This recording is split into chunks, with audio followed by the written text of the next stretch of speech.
Movie शुरू होती है तो हम चार दोस्तों को देखते हैं जो कि एक रेस्टोरेंट में बैठे होते हैं। उनके ग्रुप में 3 लड़के और एक लड़की थी और उनमें से एक लड़के का नाम माइक था। ये लोग आपस में बातें कर रहे होते हैं कि हैलोवीन आने वाला है तो क्यों ना हम लोगों को टॉर्चर करें। माइक कहता है कि हमेशा की तरह मैं तो जेकब को बुली करूंगा, उसे टॉर्चर करूंगा। इनफैक्ट जेकब एक इनोसेंट सा लड़का था जिसे हर साल माइक तंग किया करता था।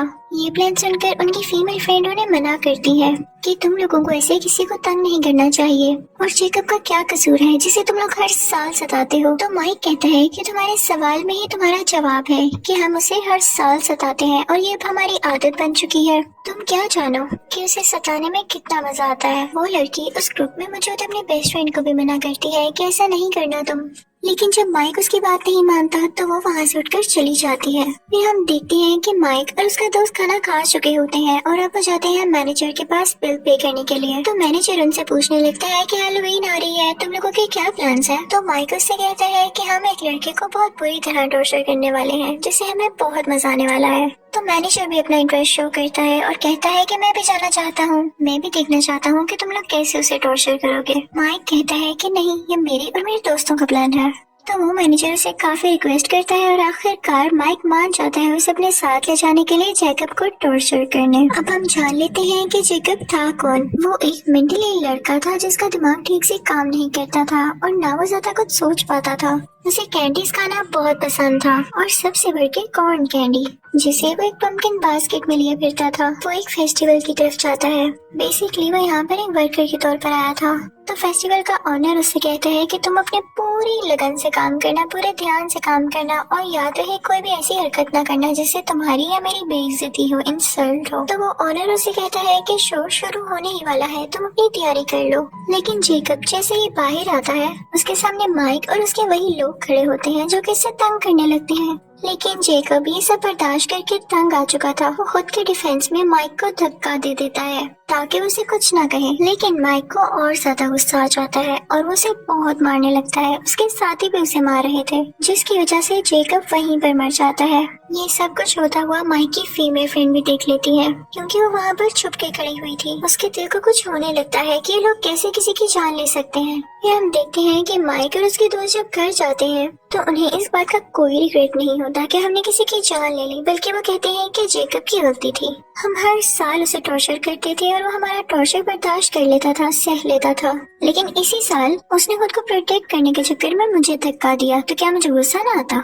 यानी इतने जालिम थे ये लोग। दूसरी तरफ हम देखते हैं कि माइक की वही फीमेल फ्रेंड बहुत बुरा फील कर रही होती है जेकब को लेके। जब फेस्टिवल में शो का ऑनर ये देखता है कि जेकब को किसी ने मार दिया है तो उसे बहुत गुस्सा आता है कि मेरी वर्कर को कोई ऐसे मारकर कैसे जा सकता है। वो दिल का अच्छा इंसान होता है। वो जेकब की बॉडी को उठाकर अंदर ले आता है और उसके फेस पर कोई मास्क पहनाता है। उसके बाद वो एक रिचुअल करने लगता है जिससे किसी की सोल उसके अंदर आ जाती है और अब जख्मी जेकब फिर से जिंदा हो जाता है ताकि वो बदला ले सके उन लोगों से अपने मर्डर का। दूसरी तरफ हम देखते हैं कि माइक की फीमेल फ्रेंड टाउन के शेरिफ के पास जाती है और उसे सब कुछ बताती है कि जेकब को किन लोगों ने मारा और किस तरह मारा। तो शेरिफ ये सब सुनकर कहता है कि ठीक है, मैं इसे नोट कर लेता हूँ, लेकिन अभी तक मेरे पास इसकी कोई रिपोर्ट नहीं आई। लेकिन जब शेरिफ को पता चलता है कि टॉर्चर करने वालों में से एक उसका बेटा ही था यानी माइक, तो उसे यकीन नहीं आता कि मैं टाउन का शेरिफ हूँ और मेरा बेटा ऐसे कर सकता है।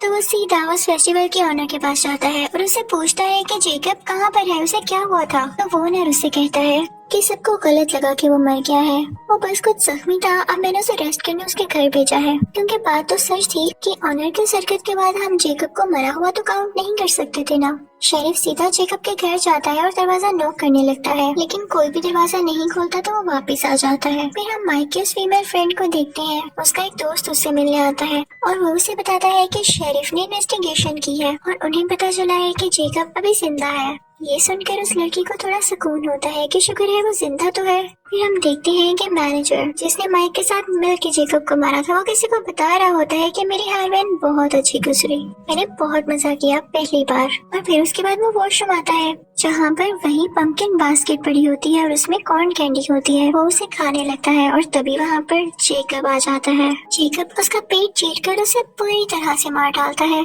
यानी उसने अपने एक मर्डर से बदला ले लिया था। उस जगह पर शेरिफ भी आ जाता है और इन्वेस्टिगेशन करने लगता है। हर तरफ कैंडी कॉर्न बिक एंट्री हुई थी। जब शेरिफ इन्वेस्टिगेशन करता है तो उसे पता चलता है कि उस रात जेकब को टॉर्चर करने वालों में से ये मैनेजर भी था। तो उसे पता नहीं क्यों ये शक होता है कि इसके पीछे जेकब का हाथ है, जेकब ने ही से मारा है। वहाँ पर माइक की वो फीमेल फ्रेंड भी होती है जो कि अपने बेस्ट फ्रेंड के साथ आई होती है। तो शेरिफ उनको भी सब कुछ बताता है, जो कि जाकर वो माइक और उसके दोस्त को बताते हैं। माइक कहता है कि ये तो पॉसिबल ही नहीं है कि जेकब किसी का मर्डर कर सके, उसमें इतनी हिम्मत कहाँ से आई। उसमें अगर इतनी हिम्मत होती तो वो खुद को बचा न लेता। और जहाँ तक बात रही मैनेजर के मर्डर की, तो हो सकता है उसकी किसी दुश्मन ने उसका मर्डर किया हो, जरूरी तो नहीं है कि जेकब ही हो। तो बाकी सब लोग भी इस बात को मानने पर तैयार हो जाते हैं कि हो सकता है कि उनका ख्याल ही हो। लेकिन जैसे ही वो लोग माइक के दोस्त के घर से जाते हैं तो उसे अजीबोगरीब हरकतें महसूस होना शुरू हो जाती हैं अपने घर में। वो आगे बढ़कर देखता है तो उसे भी वही पंपकिन बास्केट दिखाई देती है। वो बहुत हैरान होता है कि ये यहाँ पर कैसे आ गई, और इसी हैरानी में उस पर जेकब अटैक कर देता है। वो उसे दीवार के साथ लगा के अपने हाथ से ही उसकी स्पाइनल कॉर्ड यानी रीढ़ की हड्डी खींच लेता है, जिससे उसकी फौरन डेथ हो जाती है। दूसरी तरफ हम देखते हैं कि शेरिफ को पूरा शक होता है कि ये मर्डर जेकब ही कर रहा है। तो वो दोबारा से उस फेस्टिवल ओनर के पास जाता है। तो वो उसे आगे से कहता है कि मैंने आपको बताया ना कि वो जख्मी था और मैंने उसे अपने घर रेस्ट करने के लिए भेजा है। अभी वो लोग बात कर ही रहे होते हैं तो एक और पुलिस ऑफिसर वहाँ पर आकर शेरिफ को बताता है कि माइक के एक और दोस्त का मर्डर हो गया है। शेरिफ वहाँ पर जाकर देखता है तो उसे वहाँ पर भी कॉर्न कैंडी मिलती है। अब शेरिफ का शक सच्चा साबित हो चुका था। वो जेकब के घर जाता है लेकिन उसे वहाँ पर जेकब नहीं मिलता। जब वो उसके बेड के नीचे देखता है तो एक अजीब सी डेड बॉडी होती है जो कि बहुत पुरानी थी और वो जेकब की मदर की थी। लेकिन इस बॉडी का बाकी होने वाले मर्डर से कोई लेना देना नहीं था। शेरिफ अब खुद जेकब की तलाश में निकल पड़ता है और अपने बेटे माइक से कहता है कि तुम घर में रहोगे, बाहर मत निकलना, खतरा है तुम्हारी जान को। शेरिफ इस वजह से शहर भर में होने वाले कार्निवल, फेस्टिवल्स और इवेंट्स को रोक देता है और कहता है कि सब अपने घरों में रहें। ये सुनकर सब लोग बहुत गुस्सा होते हैं। उस फेस्टिवल के ओनर का जो स्टाफ था वो भी उस पर गुस्सा होता है कि कुछ न कुछ तो है जो आप हमसे छुपा रहे हैं और ये शायद आप ही की वजह से हो रहा है।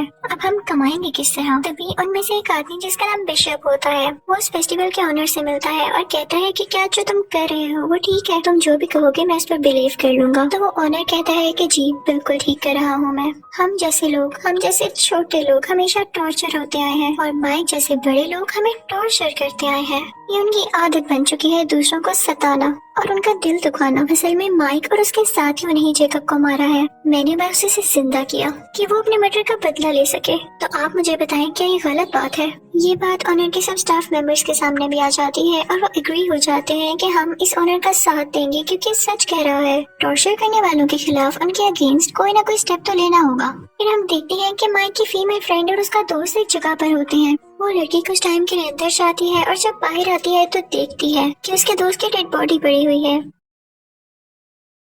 उसे समझ नहीं आता कि क्या हो गया और इसी दौरान जेकब उसके पीछे आता है और उसकी जुबान बाहर खींच देता है, जिसकी वजह से वो भी मर जाती है उसी टाइम। शेरिफ भी उसी जगह पर आता है जहाँ पर वो फीमेल फ्रेंड और उसका दोस्त था, ये चेक करने के लिए कि क्या वो लोग ठीक हैं। और जब वो अंदर जाता है तो देखता है कि उन दोनों की डेड बॉडीज पड़ी हुई है वहाँ पर। वो सारी बात समझ जाता है और फिर अपने बेटे माइक को कॉल करता है और कहता है कि देखो तुम्हारे दोस्त तो मारे जा चुके हैं, तुम मेरी बात मानो तो अपने घर के अंदर ही रहना, बाहर मत निकलना क्योंकि जेकब अब तुम्हें मारने वाला है। लेकिन माइक को गुस्सा आ जाता है और वो अपने घर से निकलता है उस कार्निवल यानी फेस्टिवल वाली जगह पर, ताकि वो वहाँ के ओनर से पूछ सके कि आखिर मसला क्या है। लेकिन तभी उस ओनर का एक आदमी उसे मारकर बेहोश कर देता है। शेरिफ जब घर पहुँचता है और अपने बेटे को ढूंढता है तो वो उसे वहाँ पर नहीं मिलता। वो देखता है कि फेस्टिवल का ओनर है वहाँ पर। वो उस पर गन पॉइंट कर लेता है और पूछता है कि मेरा बेटा कहाँ पर है। लेकिन तभी उसके पीछे से बिशप आता है और उस पर अटैक करके उसे बेहोश कर देता है। फिर वो ऑनर आगे बढ़ के एक चाकू से उसका गला उसके जिस्म से अलहदा कर देता है, जिससे वो मारा जाता है। अब हम माइक को देखते हैं जिसकी आंख खुलती है तो वो देखता है कि वो एक चेयर से बंधा हुआ है, उसके आसपास कोई भी नहीं है और वो हेल्पलेस है। तभी दूर से वो शेरिफ की गाड़ी को आते हुए देखता है, यानी उसके फादर की गाड़ी को। तो वो खुश हो जाता है कि मेरे फादर आ गए मुझे बचाने के लिए। लेकिन ये उसकी गलत फहमी थी क्योंकि गाड़ी में तो उसका फादर था ही नहीं, बल्कि उसका सर गाड़ी के ऊपर था, कटा हुआ सर, जिसे देख के माइक रोने लगता है क्योंकि वो जानता था कि वो भी मारा जाएगा, उसके फादर जो नहीं रहे, कोई भी नहीं रहा। तभी आता है जेकब उसके सामने, जो कि अब उसे बहुत बुरी तरह टॉर्चर करके मारने वाला था। उसके दोनों बाजू उसके जिस्म से लहता कर देता है और फिर एक एक करके उसके सारे दांत निकाल देता है और इसी तरह उसे टॉर्चर कर करके उसे मार डालता है। फिर सीन चेंज होता है और हम उस फेस्टिवल के ओनर को देखते हैं जो कि किसी दूसरे शहर में अपना शो कर रहा होता है। वो वहाँ पर एक लड़की को एक नेकलेस देता है जो कि माइक के दांतों से बना हुआ था और उसे बता रहा होता है जेकब के बारे में। तो वो लड़की कहती है कि मुझे इस बात पर यकीन नहीं है कि वो कैसे जिंदा हो गया और कैसे लोगों को मारता है। तो वो ऑनर उससे कहता है कि कुछ लोग मासूम लोगों की बिला वजह जान ले लेते हैं। उनको सबक सिखाने के लिए जेकब को जिंदा किया गया है। फिर मूवी के लास्ट सीन में हम देखते हैं कि जेकब अपने घर में वही मास्क पहने बैठा होता है और वो अपनी फेवरेट कॉर्न कैंडी खा रहा होता है और इसी के साथ ही मूवी एंड हो जाती है।